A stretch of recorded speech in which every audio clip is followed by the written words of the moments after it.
Hello बच्चों, welcome back to the channel. कैसे हैं आप सब? आई होप आप सब बढ़िया होंगे। सो गाइस, हम लोग कर रहे हैं चैप्टर 5 ऑर्गेनाइजिंग। तो चलिए कंटिन्यू करते हैं इस चैप्टर को और देखते हैं आज का हमारा क्या टॉपिक है।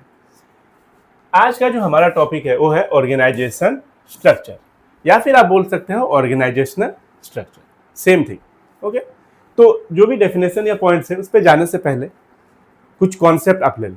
जैसे होता क्या है, एक ऑर्गेनाइजेशन को चलाने के लिए पूरा काम हो रहा है, मैनेजर पूरा दिन रात मेहनत कर रहा है। मैनेजर नहीं, हर वो इंसान, हर वो वर्कर, टॉप लेवल से लेके मिडिल लेवल, लोअर लेवल के नीचे जो वर्कर है, सब लोग लगे पड़े हैं। क्यों? ताकि ऑर्गेनाइजेशन का जो कॉमन गोल है वो अचीव हो सके, इसके लिए ही होता है। तो जब ये प्रोसेस चल रहा होता है तो ऑटोमेटिकली एक स्ट्रक्चर फॉर्म हो जाता है। ओके, उसी को कहते हैं ऑर्गेनाइजेशनल स्ट्रक्चर या फिर organisation structure.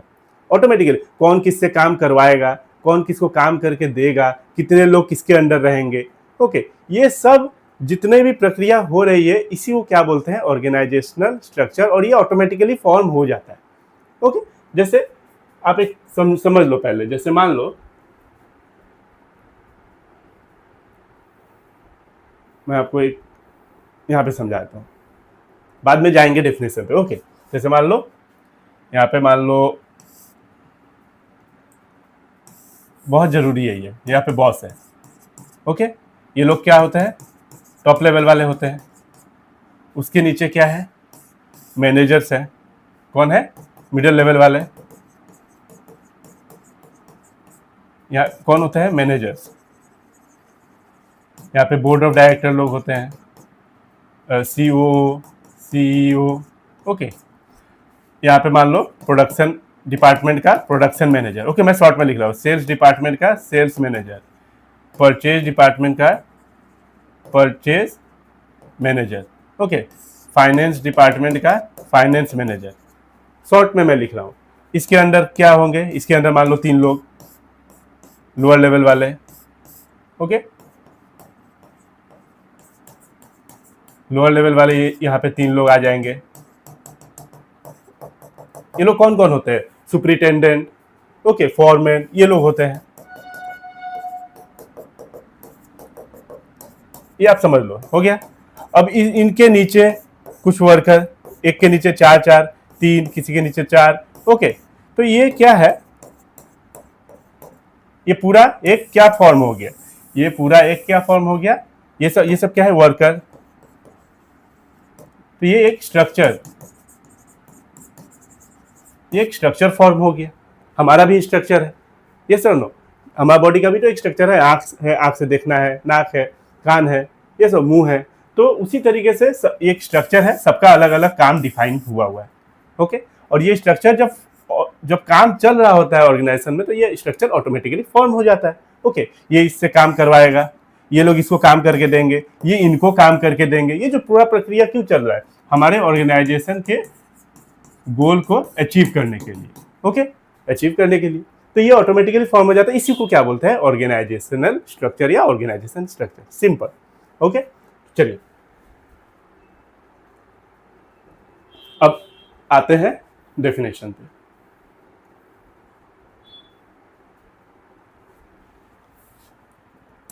Organisation structure, when the managers are performing organising function. जब ऑर्गेनाइजिंग फंक्शन परफॉर्म हो रहा होता है, मैनेजर परफॉर्म कर रहे होते हैं, and organisational structure gets created automatically create हो जाता है।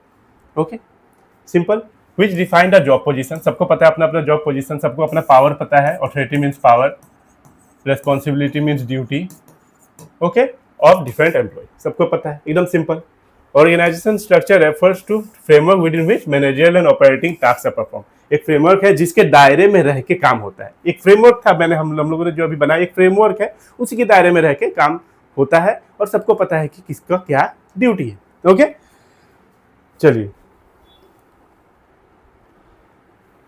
आगे बढ़ते। देखिए इतना सारा लिखा हुआ है, आप इसमें से जो इजी लगे वो ले लेना, वैसे सारे ही इजी है पॉइंट्स। एक ही पॉइंट ये रहा, एक ये रहा, एक ये है। It specifies the relationship between people, work and resources. People मतलब work force, work and resources, जो लोग काम करेंगे और जो रिसोर्सेज हम लोग इकट्ठा करेंगे। क्या क्या? फाइनेंशियल रिसोर्सेज है, ये सब नो। फिजिकल रिसोर्सेज है, फिजिकल रिसोर्सेज यानी मशीन वगैरह। फाइनेंशियल रिसोर्सेज यानी फंड, ओके, ह्यूमन रिसोर्सेज जो कि पीपल, और सब लोग क्या करेंगे, काम करेंगे ऑर्गेनाइजेशन के गोल को अचीव करने के लिए। A good organisation structure should be dynamic so that it can change and adjust as per the situation. और एक अच्छा जो आपका ऑर्गेनाइजेशन स्ट्रक्चर होता है वो डायनामिक होना चाहिए। अगर मान लो कुछ चेंजेस लाना हो, अगर मान लो कुछ लोग और मान लो प्रोडक्शन डिपार्टमेंट में 50 लोग हैं और 10 लोग चाहिए, तो बिना बाकी sales department, finance department, marketing department को बाकी को बिना डिस्टर्ब किए ये ऐड कर सकते हैं अपना रिक्रूटमेंट करके, तो डिस्टर्बेंस नहीं होगा। Organisation structure is the outcome of the organising process. Organising process का ही आउटकम है ऑर्गेनाइजेशन स्ट्रक्चर। ये सर ऑर्गेनाइजिंग प्रोसेस चल रहा है और ऑर्गेनाइजेशन स्ट्रक्चर क्रिएट हो जा रहा है ऑटोमेटिकली। ओके, अब है span of management. Simple concept, छोटा सा कॉन्सेप्ट है। एक मैनेजर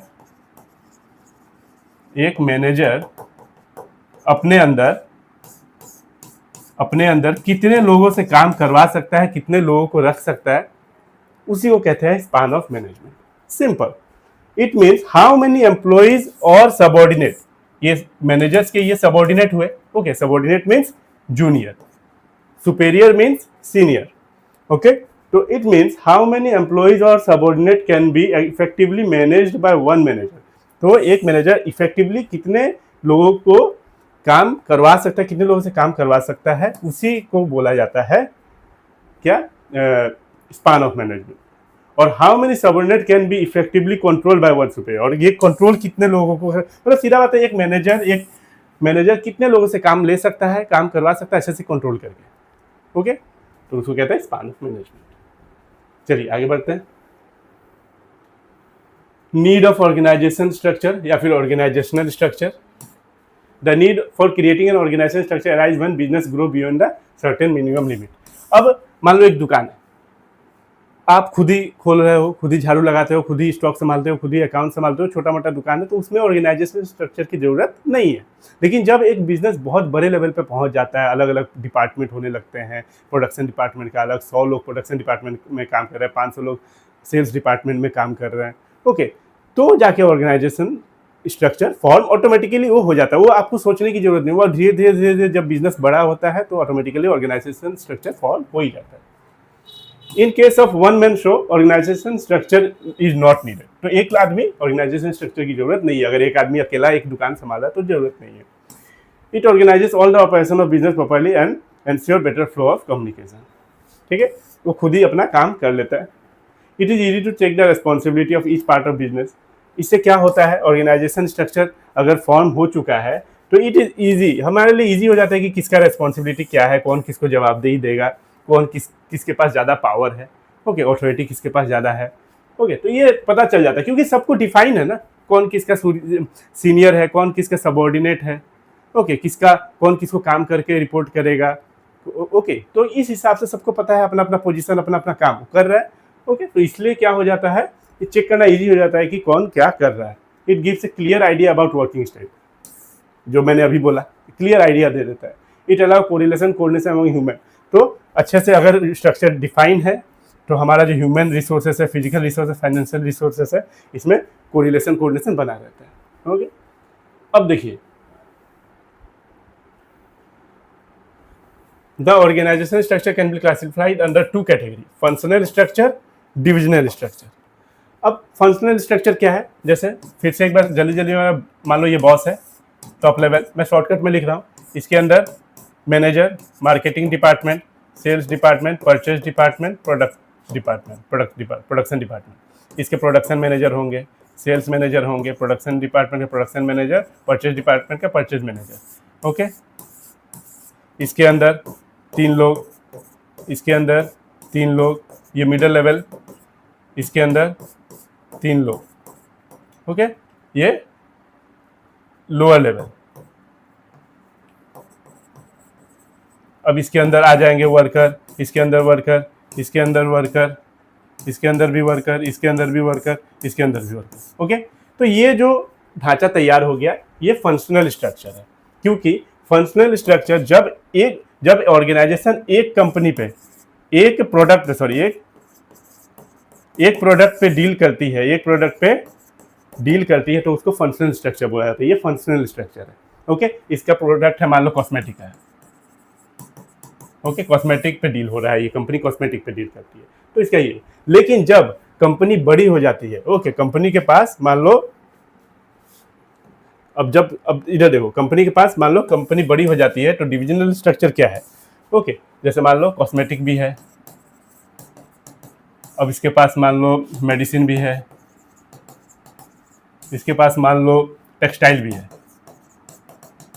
ओके, तो इनके भी हेड होंगे, इसके भी हेड होंगे, इसके भी हेड होंगे, ओके, इसके अंदर हेड के ये टॉप लेवल में, ओके, हेड के अंदर production department, marketing department, sales department, इसके अंदर 3 लोग, इसके अंदर फिर इसके अंदर 3-4 लोग, जो भी है, हाँ, उसी तरीके से इसमें भी होंगे सेम, ओके, इसमें भी होंगे सेम इस तरीके से।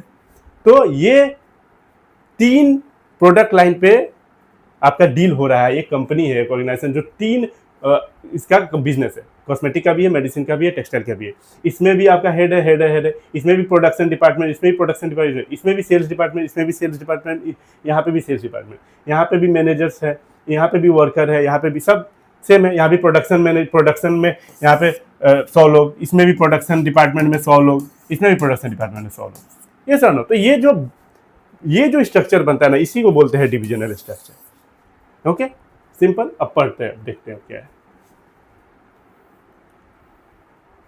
Functional structure refers to grouping of job of similar nature under one department. एक तरीके का जॉब एक डिपार्टमेंट में रख दो, प्रोडक्शन से रिलेटेड जॉब प्रोडक्शन डिपार्टमेंट में, सेल्स से रिलेटेड जॉब सेल्स डिपार्टमेंट में, उस तरीके का, ठीक है। और फंक्शनल डिपार्टमेंट क्या सिंपल होता है, okay, simple, one business, one product line पे डील होता है, तो फंक्शनल स्ट्रक्चर बनता है। All related and similar function are grouped under one department under one executive, okay, एक एग्जीक्यूटिव के नीचे एक डिपार्टमेंट, प्रोडक्शन डिपार्टमेंट को प्रोडक्शन जो भी एग्जीक्यूटिव या मैनेजर होगा वो संभालेगा।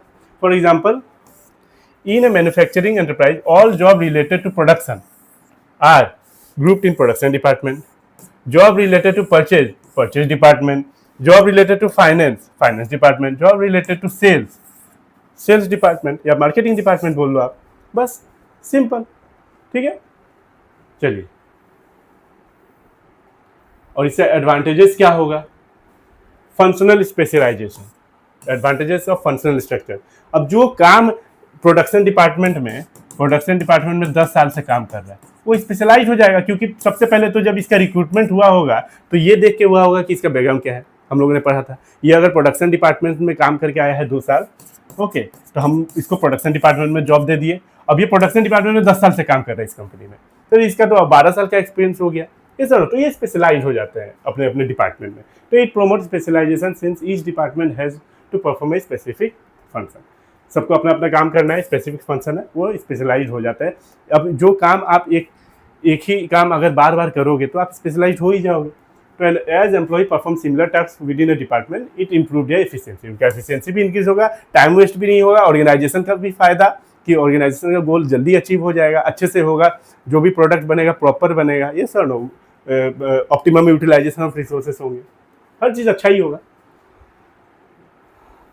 Effective control and coordination, it promote control and coordination within a department due to similarity of task perform. तो सब एक काम कर रहे हैं, तो इसमें हम लोग कंट्रोल, अब सेल्स वालों को कंट्रोल कर रहे हैं, सेल्स मैनेजर सेल्स वालों को कंट्रोल कर रहा है, फाइनेंस डिपार्टमेंट के फाइनेंस मैनेजर फाइनेंस वालों को देख रहा है, तो कंट्रोल ईजी हो जाता है। ओके, सबको तो देखना नहीं है, अपने अपने डिपार्टमेंट का आप जिम्मेदारी ले लो, सारा काम हो जाएगा अच्छे से। Improve efficiency, expert and experienced officer are specially appointed for each functional department. It helps in increase managerial and operational efficiency. तो expert लोगों को हायर किया जाता है, इससे क्या है, एफिशिएंसी इंक्रीज होती है, और इससे क्या है, ऑर्गेनाइजेशन का प्रॉफिट इंक्रीज होता है। ये सर नो। अब जो हेड है वो तो एक्सपीरियंस्ड है, वो तो एक्सपर्ट है। अब मार्केटिंग डिपार्टमेंट का जो हेड है वो एक्सपर्ट है, तो वो देखता है सेल कैसे इंक्रीज होगा, प्रॉफिट मतलब कैसे इंक्रीज, सेल इंक्रीज होगा तब जाके प्रॉफिट होगा इंक्रीज, है कि नहीं। और मान लो हम लोग क्या क्या कर सकते हैं सेल को बढ़ाने के लिए, डिस्काउंट दे सकते हैं, बाय 1 गेट 1 दे सकते हैं, जो भी उसका आइडिया आएगा। अवॉइड डुप्लीकेशन, सबको सारा काम बांटा हुआ है, तो कोई एक पता चला कि जो ये आदमी काम कर रहा है ये अगला आदमी भी वही काम कर रहा है, ओके, ये ऊपर से फंड एलोकेशन करवा लिया, ये भी फंड एलोकेशन करवा लिया। ओके, दोनों परचेज कर रहे हैं, परचेज डिपार्टमेंट वाले। तो ऐसा नहीं है। It helps in avoiding duplication of effort which leads to economize of scale and reduce the cost of production. Okay, अब प्रोडक्शन डिपार्टमेंट में बहुत लोग हैं, ये जो प्रोडक्शन ये भी ये जो काम कर रहा है ये भी वही कर रहा है, तो डबल डबल हो जाएगा वेस्टेज ऑफ रिसोर्सेज, तो कोई काम का नहीं है। ईजी इन ट्रेनिंग, ट्रेनिंग देने के लिए ईजी है। सेल्स अगर मान लो ट्रेनिंग देना है, ओके, तो सेल्स वाले को सिर्फ सेल्स का ट्रेनिंग दे दो, काम खत्म। प्रोडक्शन वाले को सिर्फ प्रोडक्शन का ट्रेनिंग दे दो, काम खत्म। Okay, it makes training of employees easier as focus only limited range of skill. इनका स्किल, अब मान लो इसका स्किल है सेल्स पे, सिर्फ सेल्स पे इसका स्किल तगड़ा हो जाए, ये लोग यहाँ पे 100 लोग हैं, सेल्स पे तगड़ा हो जाए 100 लोगों का, काम खत्म। इन 100 लोगों का प्रोडक्शन पे तगड़ा हो जाए, कमांड हो जाए, बस काम खत्म। Proper attention, functional structure ensure that different function get due attention. तो प्रॉपर अटेंशन रहता है, हर मान लो हर अपना अपना डिपार्टमेंट को अपने अपने एग्जीक्यूटिव अच्छा से प्रॉपरली देख रहे होते हैं। अब आते हैं डिसएडवांटेजेस। कुछ डिसएडवांटेजेस भी है फंक्शनल स्ट्रक्चर के। Functional empire, functional structure place less emphasis on overall enterprise objective than the objective pursued by functional head. अब सबके हेड है, मार्केटिंग डिपार्टमेंट के मार्केटिंग मैनेजर, ये हेड हो गया। सेल्स डिपार्टमेंट के sales manager, products purchase department के purchase manager. तो ये अपने अपने डिपार्टमेंट में, मान लो इसके अंदर मान लो 100 लोग हैं या 1000 लोग हैं मान लो, अब ये दिमाग लगाता रहता है दिन रात कि कैसे सेल इंक्रीज हो, क्या करे, होर्डिंग लगाए, एडवर्टाइजमेंट कहाँ करवाए, सोशल मीडिया से करवाए, पेपर में छपवाए, कैसे और रिक्रूटमेंट करना है, ये मतलब जो भी ओके 100 तरीके का चीज़ इसके दिमाग में चलता है, कैसे हम मार्केटिंग अच्छा करें, अब हमारा डिपार्टमेंट अच्छा करें। ये अपना वैसे ही अपना सोचता है। फिर ये परचेज वाले अपना सोचता है, प्रोडक्शन वाले अपना दिमाग लगा रहे होते हैं कि कैसे प्रोडक्शन करें, ओके, कॉस्ट एफिशिएंसी हो, कॉस्ट कम लगे हमारा, तो सब अपना अपना दिमाग लगा रहे होते हैं, तो क्या कि हमारा जो डिपार्टमेंट है वो बेस्ट कहलाए। तो ये क्या होता है, इस चक्कर में जो ऑर्गेनाइजेशन का कॉमन गोल है वो ये इग्नोर कर देते हैं, कॉमन गोल है ये इग्नोर कर देते हैं। तो यहाँ पे थोड़ा दिक्कत आ जाती है। डिफिकल्टी इन कोऑर्डिनेशन,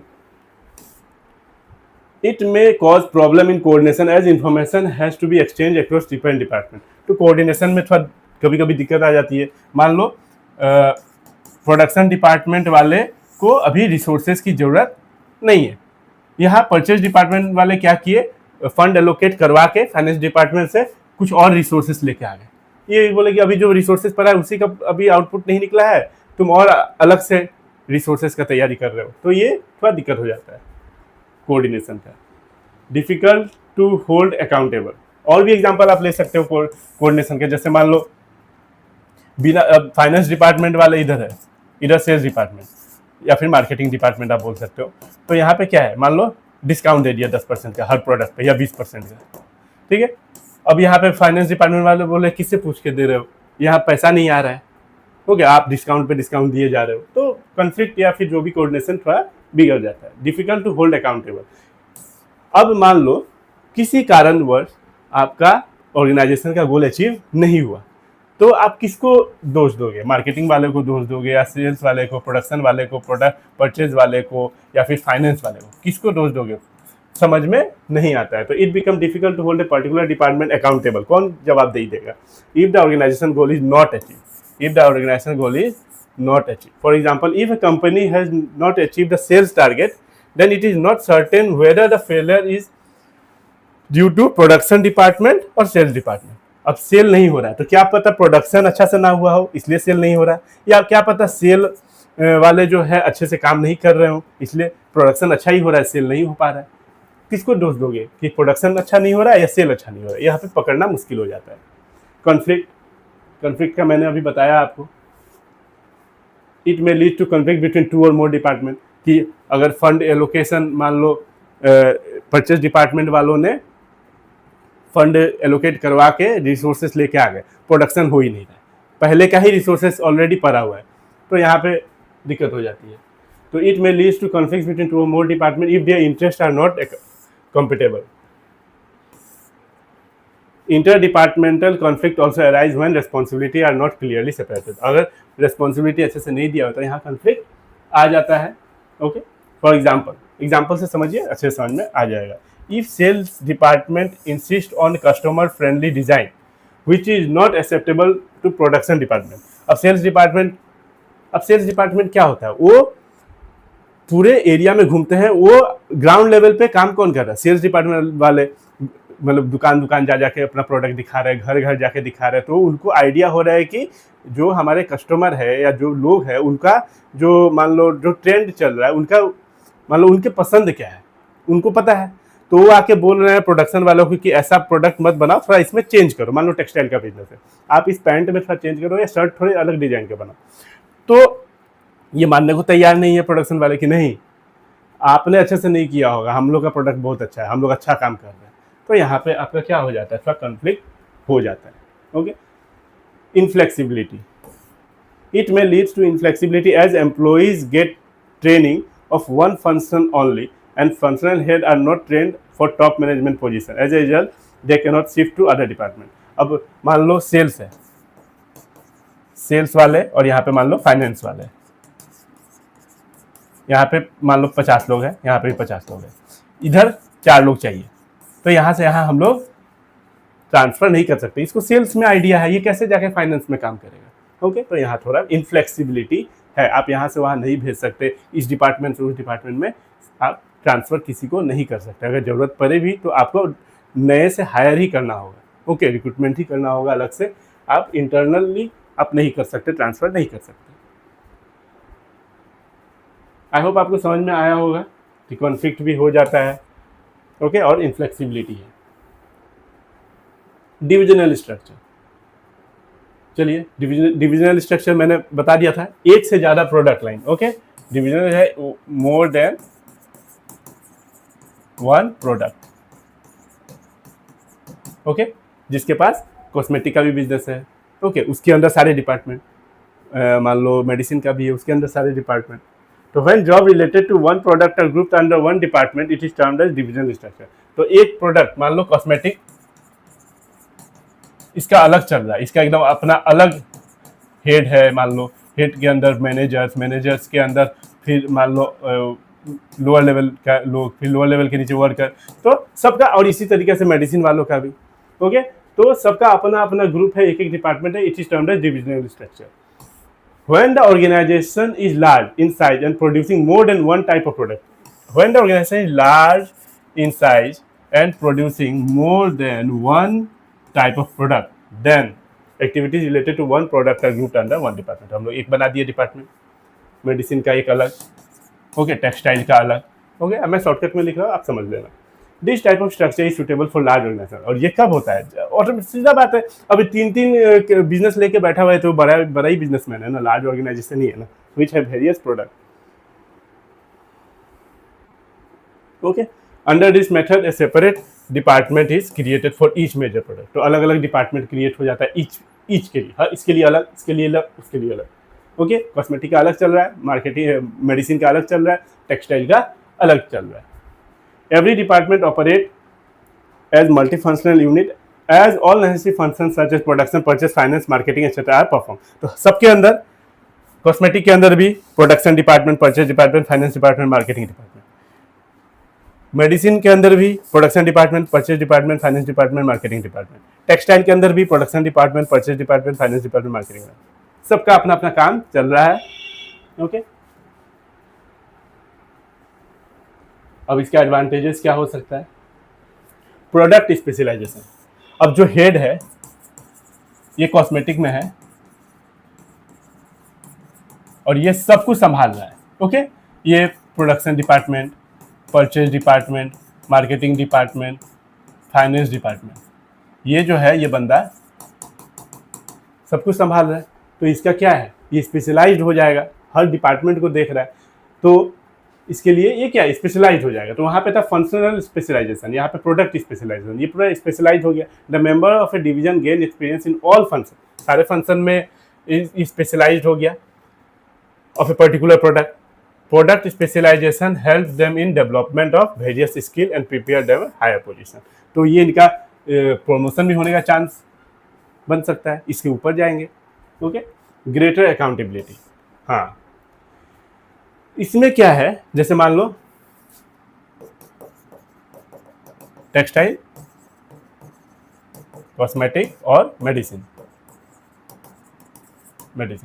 उस फंक्शनल स्ट्रक्चर में क्या था, हम किसी को जिम्मेदार, मतलब क्या था, अभी हम लोग पढ़े हैं कि अगर मान लो ऑर्गेनाइजेशन का गोल अचीव नहीं हुआ तो हम मतलब किस पे, मतलब किसको ब्लेम करें, प्रोडक्शन डिपार्टमेंट को ब्लेम करें या सेल्स डिपार्टमेंट को ब्लेम करें, नहीं पता चलता था। लेकिन इसमें पता हमारा चल जाएगा। इसमें कैसे, जैसे मान लो कॉस्मेटिक का प्रॉफिट इस बार अच्छा गया, मेडिसिन का अच्छा गया, टेक्सटाइल का अच्छा नहीं गया, ओके, तो हमें सीधा सीधा दिख रहा है कि हाँ अब तुम जवाब दो।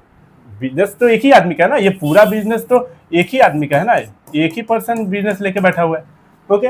तो इससे पता चल जाएगा कि हाँ इस बार टेक्सटाइल का जो प्रॉफिट है वो कम आया है। जो हमारा जो गोल था, मान लो इसका गोल था कि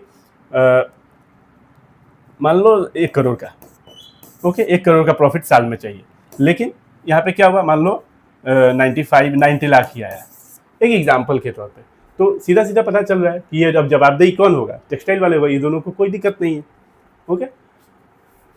to greater accountability in divisional structure each product department is treated as a profit centre. सीधा बात है, वो बिजनेस तीन बिजनेस खोल के रखा है, तीनों प्रॉफिट के लिए खोल के रखा है, and is accountable for its own profit and loss. तो अपना अकाउंटेबल खुद होंगे, चाहे वो मेडिसिन वाले हो चाहे टेक्सटाइल वाले हो। This provide a base for measuring performance. इससे हम मेजर कर सकते हैं कि किसका बिजनेस कैसा चल रहा है, कौन मुझे प्रॉफिट ला के ज़्यादा दे रहा है। फ्लेक्सिबिलिटी है। अब फ्लेक्सिबिलिटी कैसे, ये हेड है कॉस्मेटिक का, ये हेड है मेडिसिन का, इसको भी प्रोडक्शन का, परचेज का, सेल्स का, फाइनेंस का सब देख रहा है, ये संभाल रहा है 10 साल से, इसमें भी संभाल रहा है। तो ये अगर इधर से इधर ट्रांसफर होना चाहे, जाना चाहे तो ये जा सकता है। It promote flexibility and initiative as such division functions as an autonomous unit. It leads to faster decision making, okay. तो डिसीजन जल्दी ले सकता है। ऑटोनोमस बॉडी, ऑटोनोमस बॉडी मतलब क्या होता है, इंडिपेंडेंट बॉडी है, इंडिपेंडेंट बॉडी है, okay. Expansion and growth, it facilitate expansion and diversification and growth as a new division can be added. हाँ, जैसे मान लो, फिर से बार बार एक ही चीज मैं बता रहा हूँ, ये शॉर्टकट में बताता हूँ। कॉस्मेटिक का भी बिजनेस है, टेक्सटाइल का भी बिजनेस है। अब ये दोनों बिजनेस ऑलरेडी है, ओके, इस बंदे का। अब ये चाहे तो एक और ऐड कर सकता है, एक और ऐड कर सकता है बिना ये दोनों को डिस्टर्ब किए। मान लो अब इसको फुटवेयर में भी जाना है तो ये ऐड कर सकता है बिना किसी को डिस्टर्ब किए हुए। तो क्या था, एक्सपांशन एंड ग्रोथ। अब देखते हैं disadvantages of divisional structure. Video थोड़ा लंबा हो रहा है क्योंकि टॉपिक रिलेटेड है, अब अलग अलग वीडियो भी कर देंगे तो दिक्कत तो नहीं होगी, लेकिन फिर भी अब लास्ट है टॉपिक, डिसएडवांटेजेस देख लेते हैं, बस हो जाएगा। Disadvantages of divisional structure, departmental conflict. अब जो कॉस्मेटिक वाले हैं यहाँ पे, टेक्सटाइल वाले हैं यहाँ पे, मेडिसिन वाले हैं। अभी कॉस्मेटिक वाले को, टेक्सटाइल वाले को मान लो मिला 1 करोड़ रुपया फंड बॉस से, इसको मिला 1 करोड़, इसको मिला 50 lakh.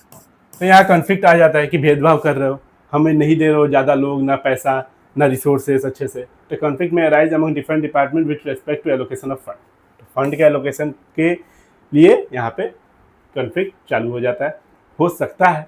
Particular department may seek to maximize its profit at a cost of other department. Okay, simple. Costly, अब इतने सारे बिजनेस लेके बैठा है, सबका इतना, एक बिजनेस आदमी एक मेडिसिन का ही बिजनेस करेगा तो कितना ज़्यादा, उसमें भी production department, sales department, purchase department.